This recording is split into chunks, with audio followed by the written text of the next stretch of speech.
going on, everybody? Welcome back to the podcast. This is episode 602. You could subscribe, and comment on our YouTube channel at Jack O'Hara TV. We got Jillian Lopez in the house today at Blue Wire Studios at the Wynn Hotel in Las Vegas, Nevada. Thank you so much for having me. It's my first time in here. It is beautiful in here. It is my first time shooting in here, so thank you for coming in. Literally, I texted you yesterday, and you were kind enough to come in and shoot this. So sometimes last minute is the best. You just kind of wing it, you go with it, and we'll have a lot of fun. That's what I think is the best thing about this job, is that everything's kind of off the cuff and you don't really know. You'll get a call day of and be like, hey, can you come shoot this interview with so-and-so or shoot this content with so-and-so? And you're like, absolutely. And that almost turns out to be some of the best ones. Yeah, no questions asked. You just roll with it. And I'm just happy and honored that you asked me to be here. Absolutely. You're all dressed up because you have to work today. I do. Not because we have an 8 a.m. podcast here at the Wynn. Hey, that was part of it.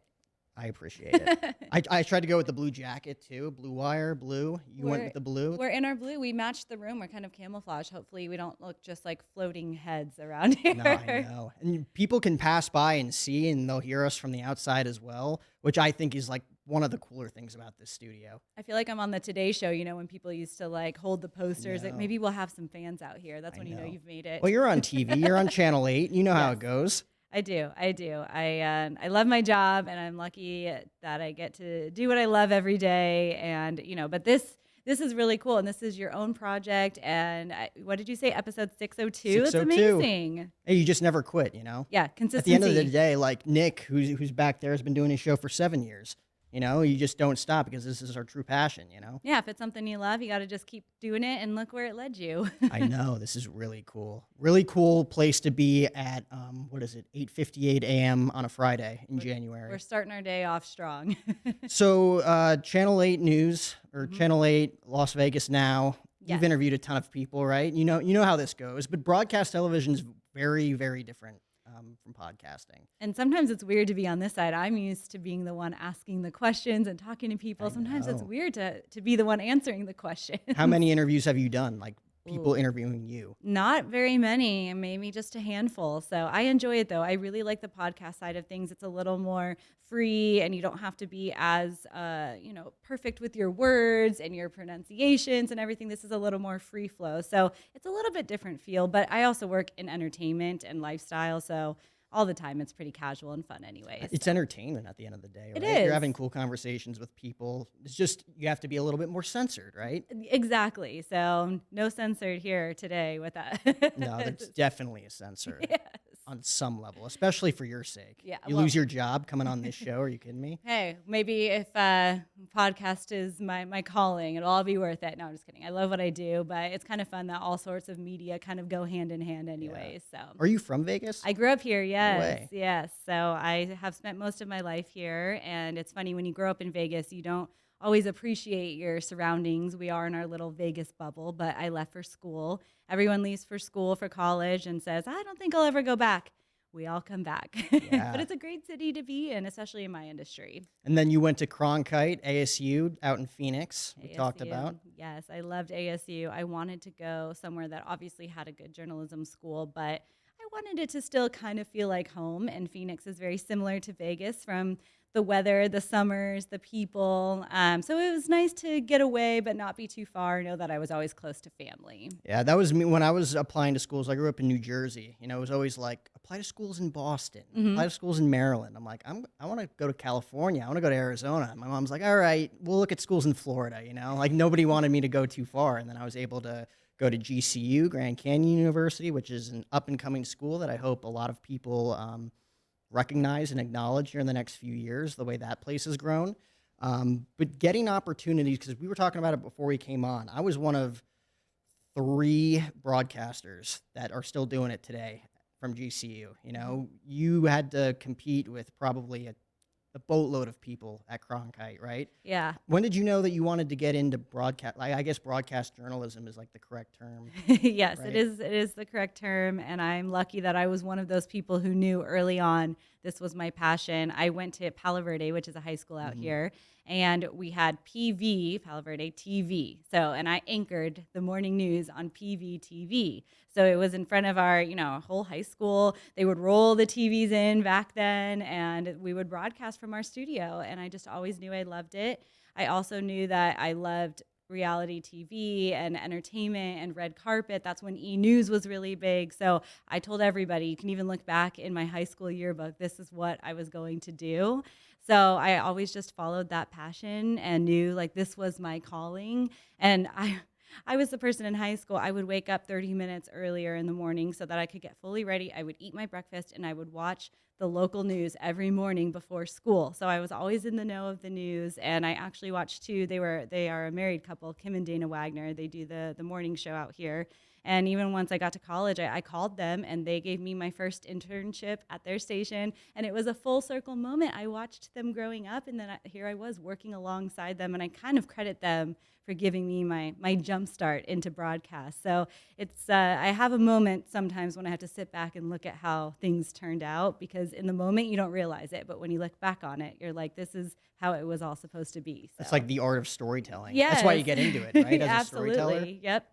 So I'm very lucky that I got to learn from the best during those internships. And you probably know yourself, just experience like that is the way you learn. I had a great education at Cronkite, and it's one of the best journalism schools in the country. But I really learned everything once I started doing it hands-on. And I think just practice, experience, time, all of that kind of leads you to become the best version of yourself. So that's kind of where I'm at now, which is crazy. Do you still have your original reel, like the original videos of when you were starting out, when you were probably monotone as hell? Yes. You look back at it and you're like, whoever let me work here. Yeah, like I look back at some of my stuff. I'll look back at this 10 years from now and be Right. like, why did they ever let me use this place to record a podcast? But it's kind of fun to look back and just, be grateful of where you came from and see how far you've come. And we're so lucky now, especially with social media, but we have places to hold on to that content. I mean, I even have high school stuff on DVD still that I'm able to watch, but it's really cool to look back. It's kind of like a time capsule in a way. So it's funny,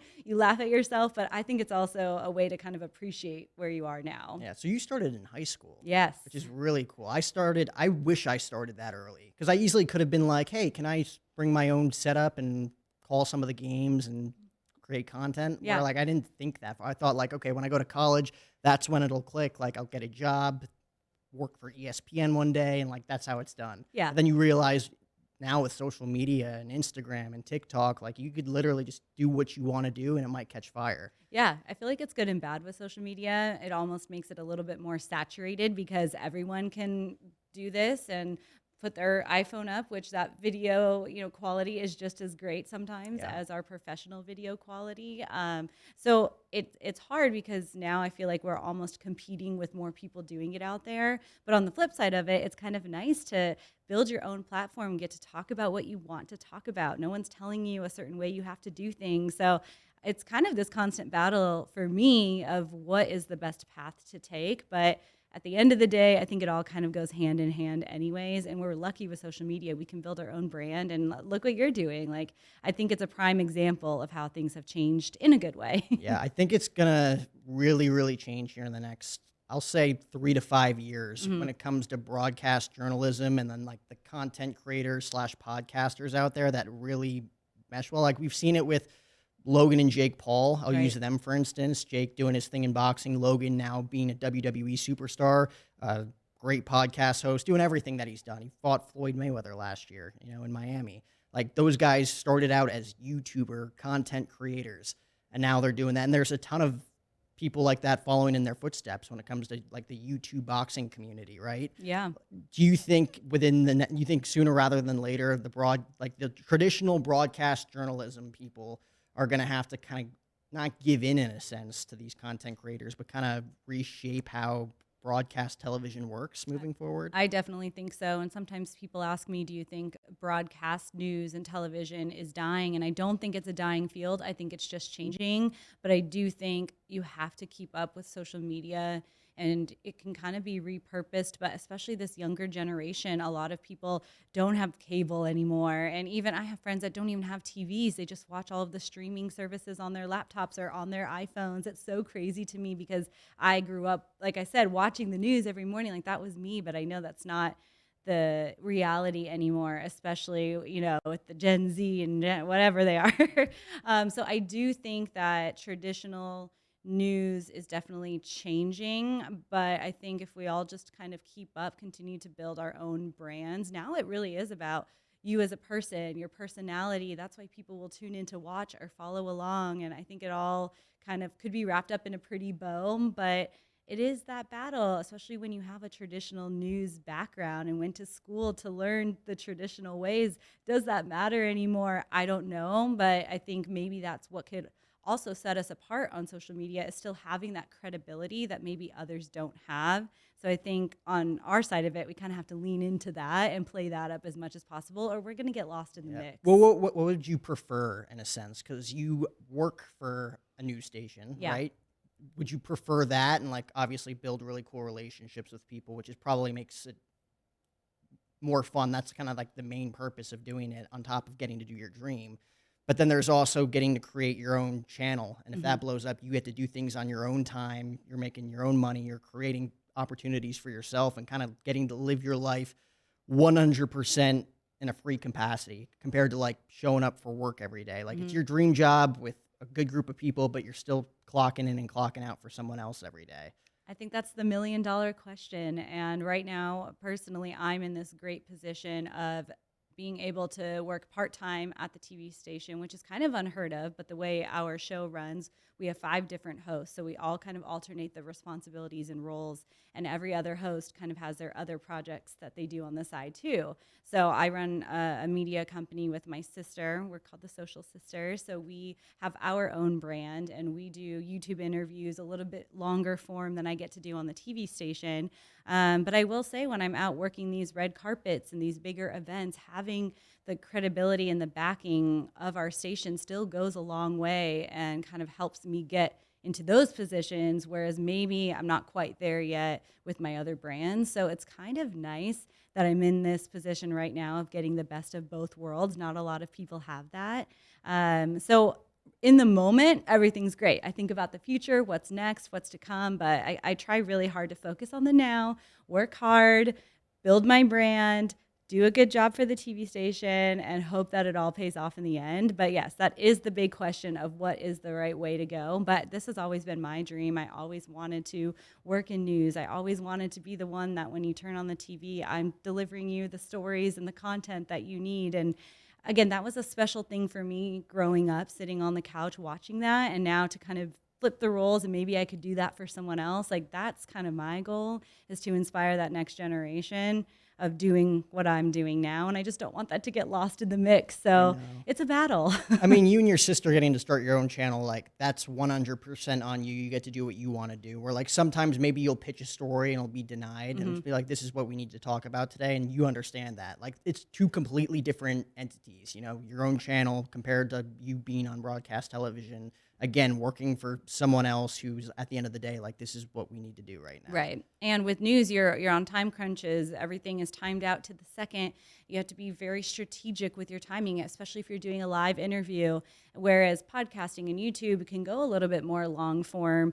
But then you get into the battle, especially with TikTok being so popular, everyone's attention span. If you don't hook them in 10 seconds and then people move on to the next thing in 30 seconds. So is the long form content always the best way? But I think we're in this world of, this is a perfect example of doing a long form interview. Maybe it can live on YouTube, it can live in the podcast world, but you can cut down, pick out those clips, post them on social media, on Instagram Reels, TikToks, and you are getting the best of both worlds there too. So maybe people don't have the commitment to sit down and listen to a 30-minute podcast. They're going to listen to a 30-second clip on social.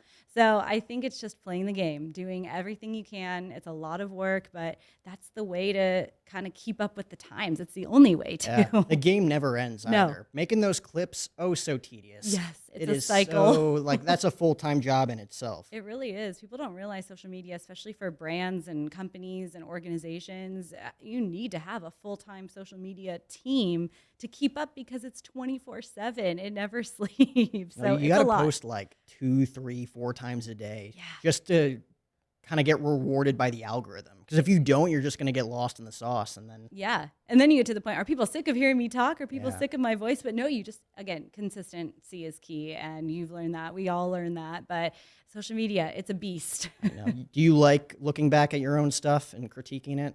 I do. Certain people don't like to hear their voice back. But it's so or important. It's so important. And I don't think that I could go into this industry if I couldn't listen to myself, if I couldn't watch myself back. Because if I can't watch myself, why would anybody else? So I do like to go back. And I have a really great family and friend base that are very honest with me. And, if I do something weird or something, sometimes you don't even notice on yourself because it's just your everyday habit. Sometimes you need someone looking in to tell you, and you need to be able to take that criticism well and learn from it, because that's the only way you grow in this business. I think it's kind of similar to being an actor. When you go in for auditions and you have to be able to handle rejection or critique, or you're never going to get the next role. So that's kind of how I see it when I'm watching things back. This is kind of the audition for the next thing. Did you ever get a piece of constructive criticism that made you rethink getting into the business? I never rethought it. I have to say that I always knew this was something I loved. And even when I would do my internship, sometimes some seasoned anchors and reporters would be like, why do you want to do this? This, consumes your life. It's a lot, like almost talking me out of it. And I just tried to push through and knew that this was my passion. And of course, there's been critiques, and I've met with different talent coaches who say, remind me I'm saying a word weird or doing this with my hands. I'm a hand talker. So things like that, I try really hard not to take personally, because I think in this business, if you took everything people said personally, you would, lose your mind. So nothing ever really steered me away from this. If anything, I used it as motivation just to get better. Yeah, it's like you don't want to do anything else, right? Right. You don't think twice about it. No, and I want to wake up every day and be excited to do my job. And again, it's work. There's going to be moments where things aren't perfect or you're frustrated with something. But at the end of the day, if you go home and say this is still what you love, like, I think that's enough. So we all get stressed. We all get frustrated. Things get hard. But if you are really passionate about it, I think it's worth it in the long run. Oh, 100%. And I'm sure you agree. Oh, absolutely. Like I'll go look back at content that I did 3 months ago and be like, I need to critique that, but I have to listen to myself, right? There's so many people, like you said, that just don't want to do it. Like have my dad look at it, have my girlfriend look at it. It's like, no, you have to look at your own stuff. Like some people almost think it's like ego driven to look at your own stuff, like and listen to your own content. And I'm like, how else am I going to get better? Yeah, you're not sitting there watching saying how great you are all the time, but just to look back and pay attention to things that you probably do in your everyday life that sometimes don't always translate on screen or through the microphone. And it's just important to be mindful of that. Mm-hmm. So, I mean, you probably have interviews that you look back at, like potential dream interviews. Yes. That you're like, man, I wish I could do that over again now. There's a few, yes. And I try, like I told you, I try not to be too hard on myself, because sometimes when you're really in the moment, you just have to trust your gut and go for it. And looking back, yes, maybe I could have said or done this differently. And it's funny because recently I had the chance to interview Robert De Niro on a red carpet, and it was a crazy red carpet. There was a lot going on. I turned around, his publicist was right there, and she looked at me and said, one question. I'm like, one question with Robert De Niro? Are you kidding me? Like, a guy who's heard all the questions. All of the questions. And I truly, even now, I don't remember what the question was. And that was the one that I was a little nervous to watch back as I was editing it together, because I kind of blacked out for a moment because it was just a very high stress moment. Yeah. So it ended up being okay. But even in that moment, I was just like, there's nothing that prepares you for something like that. You just have to trust in your gut in the moment that you're asking the right one question and hope you get something good out of it. Now, did you have questions prepared? I did. I had a few, but it was more so like I thought I would get a few questions I could kind of build up and lead into it. And when I was put on the spot for the one question, I'm thinking in my head, okay, what were those 4 that I wrote out? What was the best of the 4? And again, I still don't even know what I said, but I was prepared, but not prepared for that, high intensity one question moment. So you never know what you're going to get out there. What's the interview that you look back at and say, 2-part question for you. Interview, you look back at it like, that was amazing, dream interview, turned out the way I wanted it to. Maybe not the way you wanted it to, but it turned out great versus an interview where you're like, man, that person did not turn out the way I thought they were going to turn out. It's funny. I get the question a lot of, who's the nicest celebrity you've interviewed and who's the rudest celebrity? And I've been very fortunate that I really haven't had any bad encounters. Lucky you. Yes, very lucky. Years ago, when I was doing a producing job, Jennifer Lopez has always been my girl. I love her. And we were doing a red carpet, and it was like 1 a.m. She had just performed her show. She was being dragged to some dinner event, and they were rushing her through. And I was supposed to ask her 3 or 4 questions, and I only got 1 question with her. And in my mind, I thought maybe I can win her over and she'll stick around. And they were hurrying her along. And I felt like that was my moment. Like I could have gotten more out of her. And I was a little hard on myself after that interview. But that was early on too, and as I've gone through this business a little bit more, I've learned that that's just how these things go. Sometimes you can't take it personally, but in the moment I kind of took it personally. So I hope I get the chance to actually sit down and talk with her one day, because I've just always loved her, and I like to think that I'm related to her in some way. So just putting it out there, Jennifer Lopez and Mario Lopez were distant cousins or something. So that was one that I hope I get another chance just to have a little bit more time with. But recently, actually here at the Wynn, the premiere for 1923, which is one of the series tied to Yellowstone, they did a big premiere out here, and Harrison Ford, Helen Mirren, I mean, huge names at this red carpet. So I was covering that. That was just a month or 2 ago. And I'll never forget, on a red carpet, you're constantly throwing your microphone out there, yelling at people, trying to make friends with the publicist. It's not as glamorous as everyone thinks. You're really fighting for a question or two. But I turned around, and Harrison Ford just walked right to me. I didn't have to chase him down. He was right there. He took the time. He was one of the nicest guys I've ever met. And I didn't feel rushed with him, and I didn't have to fight for him. He was just there. And that was a moment where I was like, if they could all be like this, I would be so happy. That's funny, because he has the reputation of someone who just like does not like media appearances. He doesn't do a lot, and I was shocked. And again, we're a local station, so sometimes you have to kind of explain who you are and why you're doing this. And he really took the time, and it was a moment where I look back on, especially again, it was just a month or 2 ago, but I look back on it and I just really appreciated that, because you never know until you're there how everyone's going to be and if it's a high stress situation. And he was just so nice. So was Helen Mirren. She came over and took the time. Like, it really was one of the best days ever in my work career that I think I'll remember that forever. That's really cool when someone that big makes you feel important. Yeah. The smallest thing too, just walking up to you and being... And just genuine. You can tell when you meet anybody, let alone a celebrity, but you can tell if they're genuine right off the bat. And I could just tell right away. And I loved that it wasn't rushed. That's always the worst. When you have questions, you finally get them, and their publicist is tapping you on the back saying, wrap it up. It's the worst feeling.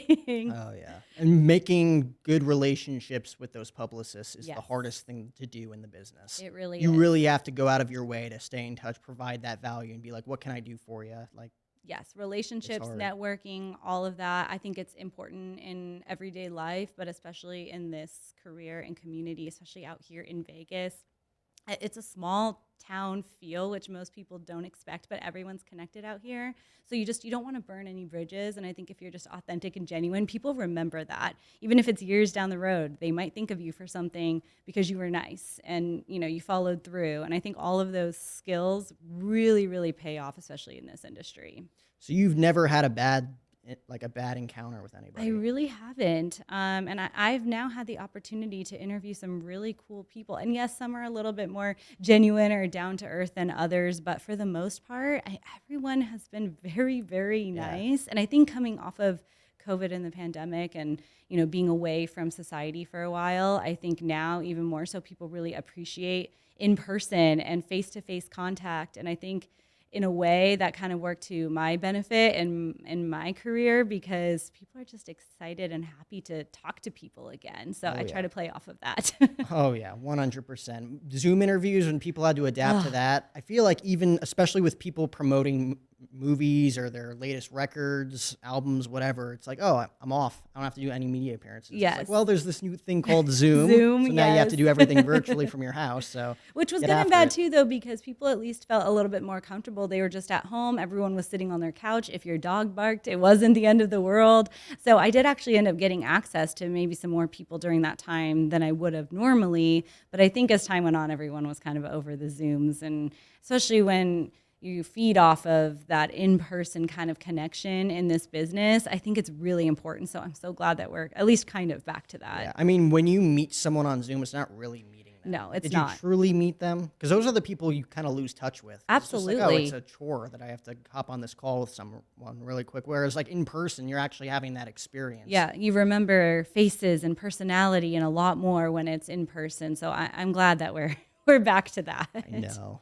It was, I mean, what, 2-3 year period? Yeah, it was a long time. bad. We've made it back though. We're okay. Not bad. That's crazy that in your profession with everybody that you've interviewed, you've never had any like sour, like, they weren't that great. Yeah, no, I'm not even just saying that because I would be honest, and Yeah. I try really hard to do my homework and to prepare, and I think people pick up on that. And so sometimes if you go in and you don't know what you're talking about, or who this person is, then maybe they wouldn't respond in the same way. But that's my number one thing and kind of advice that I tell anyone going into or wanting to go into the business is just, you got to do your homework. You need to be prepared. If you're going to take the time to interview someone, you need to read up on them before and know that and show that you care about them, Yeah. because I think that goes a long way. Find something that sticks out too. Yes. Like the biggest thing that I take away that I'm prideful about in this industry is finding a question that they've never heard before. Yes. Because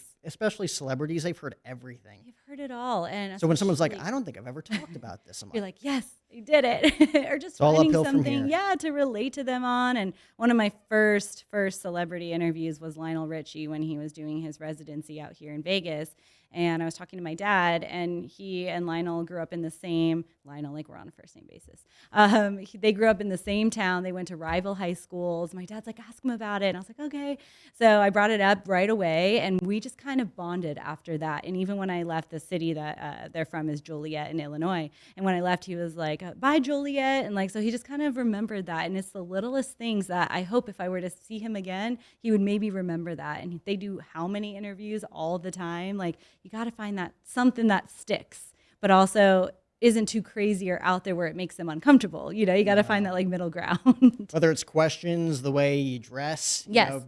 wear the same thing every time. It's like, oh yeah, you, Yeah. blue You jacket. got to have a shtick. Exactly. Yeah. That's crazy. I really want to tell you my bad experience with someone. Let me hear it. So a few years ago, Tempe, Arizona hosts something called the Innings Festival. So it's hosted by Major League Baseball during spring training, right? And Yes. bands come in. And then I was fortunate enough to be a journalist writing for a website to get to interview most of the musicians. Like That's Rivers awesome. Cuomo from Weezer was there. Ben Gibbard, which is Death Cab for Cutie. There was a lot of cool, Billy Strings, who's now big. But the headliner was Dave Matthews Band. Awesome. And Dave Matthews, in my household in New Jersey, they're like, he has like this weird cult following. My family is all for that. I'm not a huge Dave Matthews guy, but everybody else in my family, my brother's a huge musician. His number one inspiration, it's Dave Matthews and Dave Grohl, right? Love it. And he's like, oh, let me know how it goes. It's Dave Matthews, right? And I'm like, yeah, we'll see how it goes. I didn't get the memo for whatever reason. This was about a month before COVID hit, so February 2020. I didn't realize that we weren't allowed to record audio. We had to write it all down Oh gosh. and then type it out later for the website. So like I had my phone just like, because everybody else was cool. Rivers Cuomo was just like, yeah, I don't care. Yeah. Whatever. Dave Matthews had a problem with it. So immediately, and I don't know if he meant it in my head 3 years later, I'm like, maybe I'm drawing it up to be much worse than it actually was. But he just swatted his hand, completely swatted my phone out of my hand and shattered the phone into a million pieces. No. Oh my God. I'm How like, did you recover from that? I just picked up the phone, asked my questions. I had like 2 or 3 questions. Just like, all right, enough of that. Went off, did his thing. Had a great show. Dave Matthews is awesome. Yeah. But Within 3 songs, I'm like, all right, this guy's really good. You forgave Whatever. him. Yeah, I don't care. But like, I remember being like, oh my God, like that was a terrible experience with a guy that my family just relishes. I remember telling my brother, I'm like, yeah, it shattered my phone. I'm FaceTiming him on a camera that like doesn't even work. He's Oh, like, well, did you piss him off? What is Dave's not usually like that, as if he knows him, like he's right, on a right. first name date. I'm like, come on, man. Well, maybe one day you'll get the chance to do another interview with I still have the him. phone. And yeah, you can remind him, and maybe that will make up for it. It'll be a fun story. Now you have something to talk about again if you That's what I talk love to about him. storytelling, right? It's Yes, all going to come full circle in a it, few years. Where it it's like I all still will. have the phone from 2 updates ago, just shattered into a Yes. million pieces. Maybe one day you'll get an apology. We're putting it out there, or just something to talk about. But that's always the worst, especially if it's someone you're really excited to meet or Yeah. talk to and they kind of let you down. They So, say never meet your heroes. yes, I'm not a believer of that. I'm not I think either. you should meet your heroes because worst case scenario, they don't turn out the way you expected. You're like, well, that's reality. Exactly. I don't agree with that saying at all. And I think you can learn a lot from it, even if it doesn't go the way that you want. Maybe it teaches you not to put someone on a pedestal before you know them, whatever it may be. But I think it's exciting to meet your heroes. Oh my God. Do you have a dream interview that you haven't done? Ooh, you know, well, So you've speaking interviewed a lot of people. I have. I'm very lucky that I have. And there's still more to go. But it's funny too, going back to meeting your heroes, though. I mentioned to you growing up, I always wanted to be on E News, red carpet, Juliana Rancic, especially my generation. That was who we all strive to be. And I told everyone, I'm going to be Juliana Rancic. I'm going to be Juliana Rancic. And she and her husband, Bill, recently opened a restaurant here in Las Vegas, and they were doing the big grand opening. And I was able to get an interview with the two of them. And that was one that I was actually nervous for, more nervous than Lionel Richie, Harrison Ford. I was just so excited to meet her. She really was my journalism hero. And I have to tell you, she exceeded my expectations. She and her husband. We did our interview. We talked about the restaurant. We sat down. We had champagne together. It was her husband's birthday. We had the best time. And then afterwards, I kind of told her my story and that I always wanted to be her. And she sat there. Cameras weren't rolling. We just talked about the business and her career advice. And we followed each other on social media, and we just stayed kind of in touch. And that is something that always stuck with me. That was someone I looked up to forever, and I got to meet them. And she really surpassed everything I could have ever wanted. So that was I met my hero moment, and I was happy that I did. So that one will always stick close to heart for me. But there's still some big celebrities out there that I would love to meet. I'm a huge Reese Witherspoon fan. Legally Blonde is my movie, and everyone laughs when I say that, but for me, watching that movie, it showed that you could be kind of a girly girl and wear pink and love sparkles. That's so me, but also go to law school and be a smart, hardworking woman. And that was such Yeah. an inspiration. And I would love to just sit down with Reese and tell her that role probably affected a lot of young girls' lives. And I just want to know if, as she was doing that movie, if she realized like kind of the effect that she was going to have on my generation. So she's probably pretty close to top of list of someone that I really want to meet. But I'm just so lucky that I get to talk to all of these cool people, and like even the Jonas Brothers. I grew up listening to them, and then I got this interview with them as they were kicking off their show out here. And again, I'm like, I watched them on my Disney Channel screen years ago. I never knew I would be interviewing them. So you got to have those moments of appreciation, and I'm always striving for more, but I have to remind myself of what I've done so far and how lucky I am that I get to do that. So Yeah. Jonas Brothers, 3 Jersey boys, too. yes. Shout out Jersey. Yes, they are Jersey proud. Have you ever seen The Morning Show with Reese Reese Witherspoon and Jennifer Jennifer Aniston. Yeah. Yes, I relate a lot to that. And they actually filmed some stuff out here in Vegas during that first season. So it was kind of cool to see how they did that. But yeah, that obviously was a little dramatized from what I'm used to. But it's kind of fun. The Newsroom show on HBO, that was another good one where you kind of sit back and you're like, oh, wow, like I lived that. It's kind of crazy. So I like seeing those news shows. It's always fun. Any similarities there, or is it completely dramatized? No, there's some similarities, especially just, all of the dynamics of producers and talent. I always say like a great reality show would be to be in a newsroom because there's always so much going on and you have a lot of different personalities. And I don't think people realize how much goes on behind the scenes, and especially on kind of the hard news side of things with breaking news and when things go crazy, how everyone scrambles and you have to deal with it. So there are some similarities, and even just the sounds of the systems that they use. And as a journalist, news person, I pick up on that when I'm watching the show. So I like when they get those little details right, because then it feels very accurate. Oh, I mean, directors and actors, actresses do a really good job at actually doing their homework Yes. and aligning themselves with people who actually do it. Yeah, doing their 'Cause research. then you look at and- things. I know, like Bradley Cooper, when he was preparing for What's the movie he did with Lady Gaga? Yeah, Star is Born. Star is Born. He lived with Eddie Vedder from Pearl Jam for Yes. like a year Yes. preparing for that role. It's really crazy to hear how, these actors and actresses get into those roles and the method acting. And, right now everyone's talking about Austin Butler as Elvis, and he can't break out of character and his voice is still there. But he gets so into the roles and he did his research and spent years leading up to that. Everyone's giving him a hard time, but I think that's truly a way to build your craft and your talent. And he just won the Golden Globe, so obviously he was doing something right. But I think, again, doing your research and the method acting and all of that, it kind of relates to our industry too, with research and putting yourself in other people's shoes to understand how to ask the right questions, and it all goes hand in hand. Yeah.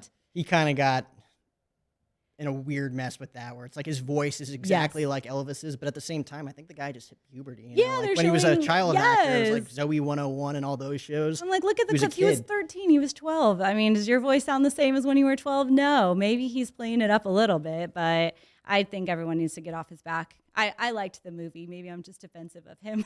I know. Well, I thought that was movie of the year. I thought so too. I thought it was really good. It was really great, and especially being out here in Vegas, Elvis is such, our symbol, our icon out here. So seeing some of that incorporated into the movie was really cool too. So it's always fun to see that. Who's an interview that you wish you could do that will never happen? Ooh, put me on the spot here. That will never happen. Okay. On the subject of Elvis, because that would be like an ultimate interview in today's world. Oh my gosh. Ton of stories. Honestly, I'm a huge Barbara Walters fan, and I actually just watched the special that they did on her. She had such a full life, and her craft was unlike anyone else. And I pride myself on one day, like, kind of learning from her, and even watching that recent special. And I have her book, and there's so much to learn from her. And I would love to be the one to ask her the questions and see how she responds and see how she answers. She's the one who's done all the questions over the years. So I'll always be sad that I never had the opportunity to even just be in the same room as her, because she's just such an icon. And hearing her story and how she built up what she did, and she did something before anyone else did it. And even in that special, a lot of people, Diane Sawyer, Hoda, everyone says the reason that women can be in journalism and do what they do today is because of her. So I'm grateful to her. That kind of paved, she paved the path for me. So I'll always wish that I could have at least met her, but I feel like her skills kind of live on with all of us, and that's a really special thing. Yeah, especially in today's generation, you just go on YouTube. Yes. Learn every single day, right? Yes, absolutely. But it's also not the same thing, right? No, it's not, but it's all about learning and experiencing, and that's all we can do. Yeah, mine was Vin Scully. I wish I could have had the chance to just meet the guy. Legend. He seems like he's like the nicest human being who ever walked planet Earth. Don't you wish you could have just been in the room with him? That's how I feel with Barbara. But one day we'll meet them up in the stars. Yes, that's what heaven is, right? Yes. We get to meet all of our heroes, and they're all perfect, right? Yes. So what's moving forward, especially with the channel with your sister moving forward? Because I think in this industry, like when you're prepping, doing your homework, it's fun. Like you get to watch TV shows to prep for some interviews, right? You get to watch some movies instead of, doing your taxes or, Yes. Everybody does that, but just like being an accountant or doing, a normal 9-to-5 gig, right? Right. You actually enjoy the stuff that you're doing. Yeah, I really do. I can't imagine. And for some people, that 9-to-5 lifestyle is exactly what they want and are happy with, and good for them. I just like that every day is different for me, and I never know. I was telling you before we started, every week my schedule changes, which for some people would give them a lot of anxiety, and sometimes it does. But I like that every week I don't know what to expect. So that part of it is really fun. And it is funny. Sometimes I'll binge watch a show in a day, and I feel kind of guilty that I just spent a whole day watching 8 hours of television. But I remind myself it's for work. It's for research. I need to be able to talk about this stuff. That's at least how I justify it. So I'm lucky that my research is going to movies and TV shows, but it's also just keeping up with the times. It's still important. I'm constantly on social media having to pay attention of what's going on in the world, especially with the celebrities that I follow, because one day I might only get one question with them and I need to know what they're doing. So that part of it is really fun for me. It still is a lot of work. Everyone, you see social media, it's a highlight reel. You get to do all this stuff, but there's a lot that goes into it. You know that. It's not all just show up to a red carpet and get to interview Harrison Ford. It's a lot of waiting around, a lot of prep, a lot of A lot of being aware too. Yes. So if you weren't aware that Harrison Ford was just going to walk right up to you and You'd had the miss him. expectation that, oh, he's not going to come over here. Yeah. I'm going to have to chase him. No, It and doesn't happen that I way. tried a long time ago to go in with, I'm never going to get that. I'm never going to do that. Of like, I have to find a way to get that and to do that. And I think it's all about mindset in this business, especially, is like feel like you're meant to be there and you got to just own it. Sometimes you fake it till you make it. It's a big part of it. You just got to go in with confidence. So I think I try to work on that every day.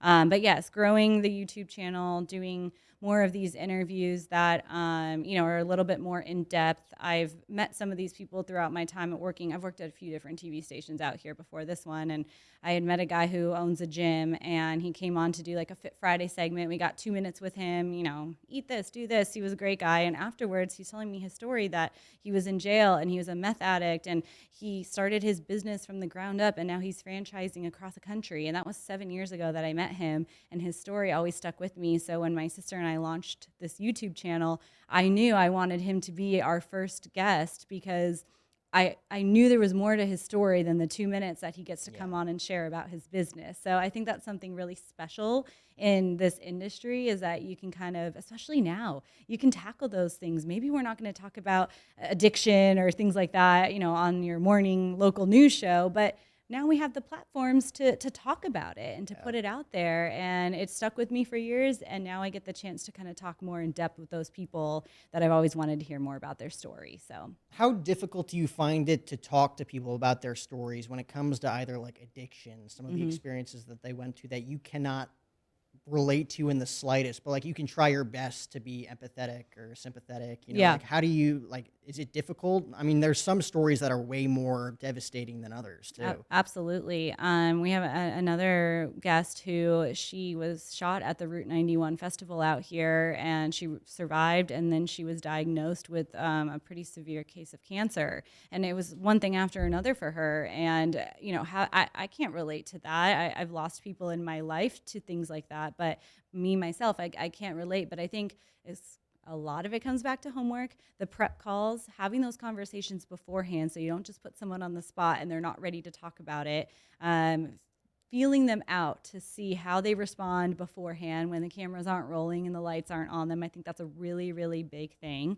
And building that trust before you even get started. So that is something that I work really hard to do, especially for our YouTube channel, is the prep work. So that going into it, I at least know, okay, they're open to it. They're okay to talk about X, Y, and Z. Yeah. And then I think on the relating side, I think honestly just going in, making it clear that you can't relate. So tell me how I can understand what you've been through. I think that's the biggest thing.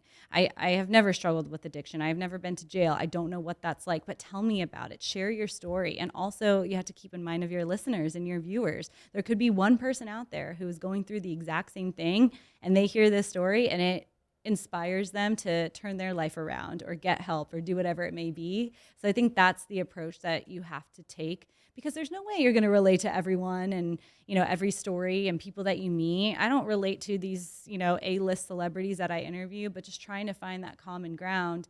And whether it's a gym owner here in Vegas or someone on the red carpet, I think just building that trust is so important. And that's just how I approach everything I do. And it doesn't happen overnight, ladies and gentlemen. It does not. It takes practice, and it's not always going to be easy or smooth sailing, but you just got to push through. And if it doesn't go great, you get it on the next one. Yeah. Have you ever walked away? Because we talked about, rubbing people the wrong way. Yeah. Almost. Like nobody's ever rubbed you the wrong way. Have you ever rubbed, someone that you were interviewing the wrong way? Like I starting hope out, not. probably. Yeah, I mean, I hope not. You always wonder, and it's hard not to get in your head sometimes. And you can tell even just by body language or certain things with people, if like, okay, they're not ready to talk about that. But I at least hope for the most part that I would never make somebody feel that way. And at least they're not saying it to my face. So who knows what they're saying when I leave. But for the most part, I think just having grace and being compassionate and not pushing things like, we were talking about publicists earlier. When they say, don't ask this is not something they want to talk about. And I hear people, going against that. And I'll never forget, I was interviewing Dr. Phil years ago. And that was right when the Cash Me Outside girl became popular from being on his show. And his publicist told everyone before he does not want to talk about it. And the girl before me goes for it, and he shut down completely. And I had to follow that interview, and I was like, oh gosh, I don't want to upset him. That I have nothing to do with that, but you could just tell that he was uncomfortable. So then I went into the interview and I was like, I know that's what people want to hear, but if they make it very clear he's not comfortable talking about it, why would I chance him getting upset with me and never getting another interview with him down the road? And you never know, maybe he still remembers to this day that girl asked him about, something he specifically didn't want to talk about. So I think it's, playing the field a little bit where how much can I push it, but not push it to make someone upset. I think it goes a long way. I mean, that's what everybody, like you said, everybody's going to ask about that. Yeah. So, like, why would you want the same soundbite as everybody else? Yeah. And he gave, kind of just like, oh, yeah, great. Well, it was a one-word answer. He didn't want to talk about it. So that's not even good journalism anyway. Yeah. So that always stuck with me of like, I'm not going to push it. If they say don't ask about it, I'm going to try my best not to, or go about it in a little bit sneakier way. I know. Like I said, you got to be aware, right? Yes. You got to know what the vibe is. Yeah, you got to read the room. You can't just go in and be like, I'm going to be a line stepper today and then ruin your career. Yeah, and like I'm not better than anyone else. I shouldn't go in thinking like, oh, but I'm going to ask it. I'm going to get the answers. It's like, that's not how this works. Like if Howard Stern's waiting in line with you guys, like, yeah, okay. Yeah. I can see him stepping over lines and getting away with it. There's a few people that can get away with it, but especially when you're first starting out, it's like, I don't want to piss anybody off. No. So I think you have to be smart about it. People remember it. How do you go about, because I always like to ask my guests this before we wrap up, life balance, like you're married, you got a personal life. How do you balance, especially in a job field where it's so brutally and lovingly inconsistent? It's a really good question, and I don't know if anyone has the right answer. I think it's different for everybody, but work-life balance is really hard, especially when I was telling you that my schedule changes every week. I need someone, when it comes to my significant other, who can keep up with that. Yeah. And luckily, I found someone. We've been together for 6.5 years, married for 1.5 years. And everyone kind of was like, why aren't you guys already married? Asked me early on. And I wanted to take those years to make sure that we were compatible in this world and this lifestyle. And when we first met, I was 22 years old. I was just starting out. I knew that I had a lot ahead of me. When he and I met, I was working a 4 a.m. shift. In the news world, you're either working the 4 a.m. shift or the 4 p.m. shift. So I was getting up at 3 in the morning, and I always thought, how am I ever going to date anyone who can understand that my bedtime is 8 p.m.? And it was hard, but I found someone who liked the senior specials or the happy hours. We could eat dinners at 5 o'clock. He himself was an entrepreneur. He was launching his own businesses at the time and growing them into something. We are at the same place in life to understand each other. And I think that's a really, really big thing.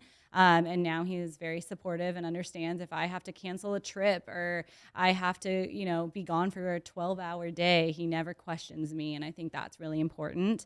But even just overall of balancing this work life and trying to have a social life. And I always felt like if I'm thriving in work, my friendships are maybe suffering, or if I'm focusing on my relationship, maybe work has to suffer because I couldn't attend this event. It's a constant battle that I'm still learning as I go now. But I think just surrounding yourself with people who understand. I have a very supportive family and friend group, and also just being confident in yourself. I know this is what I've always wanted to do, and I've never let anyone stand in the way. And that's why even when I started dating my now husband, I told him, like, I hope you're along for the ride with this because I cannot have anyone holding me back.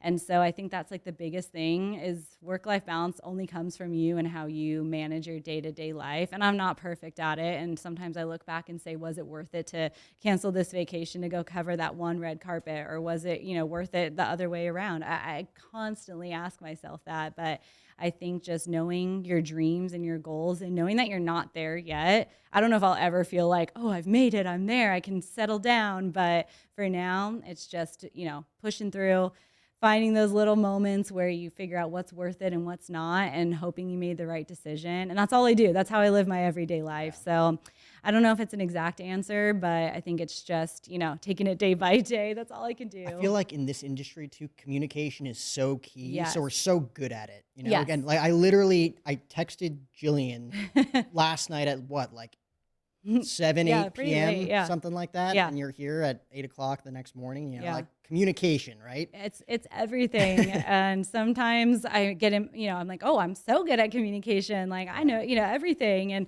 in my relationship, sometimes I'm like, how come you're not as good at communication? And it's like, this is our world. This is what we do. We learn how to talk to people. But yeah, communication is key personally, professionally. I feel like just in everything. Yeah. You know? Like you want to be surrounded by people who are communicative. Yes. You know, like I've had a few friends here and there where it's like, oh my God, it took you 5 hours to answer a text message. Yeah, it's like, come on, I'm already on to the Sense next of thing. urgency. Yeah. Sometimes I'm like, maybe I'm needy, but in this world, like, you got to be on it. Yeah. Well, I appreciate you coming in on such short notice. No, I'm so glad this worked out. This was such a nice, free-flowing conversation, and I'm happy that you texted me, and it's rare that I'm able to just come in the next day, so it was meant to be. Know. So what's on tap for today then? Yeah, so our show runs daily, Monday through Friday from 3 to 4 o'clock. But, we get in there a few hours early to prep, and I have done some other our favorite Zoom interviews throughout the week. I just wrapped up one with the magician David Blaine, so I'm putting that stuff together. So today is just editing, getting things together. I have an event later on tonight, so it's a long day ahead, but this was a great way to kick off the day. And the studio is beautiful, and I'm so happy to be here. Well, I appreciate the kind words. Where can we find you on social media? You're at Jillian Lopez on Instagram. I got very lucky that I jumped onto Instagram. It's just your name. Yes, it's just no my name. Underscores, Nothing. no numbers. I got in before any other Jillian Lopez is, so I'm pretty easy to find on Instagram and across Twitter. And I try to do TikTok, try to do it all. You know how it is, but yeah, easy to find me. Just at Jillian Lopez. Awesome. Well, thank you for coming in. Thanks to Blue Wire Studios for hosting us here at the Wynn in Las Vegas, Nevada. This was episode 602, guys. Remember to hit us up on the YouTube channel at Jack O'Hara TV. Like, comment, and subscribe. Only if you want to. Check it out. Word. Cool. Thank you. Awesome. Oh my gosh, these headphones slid off my head in the beginning, but They're we're really good. nice headphones.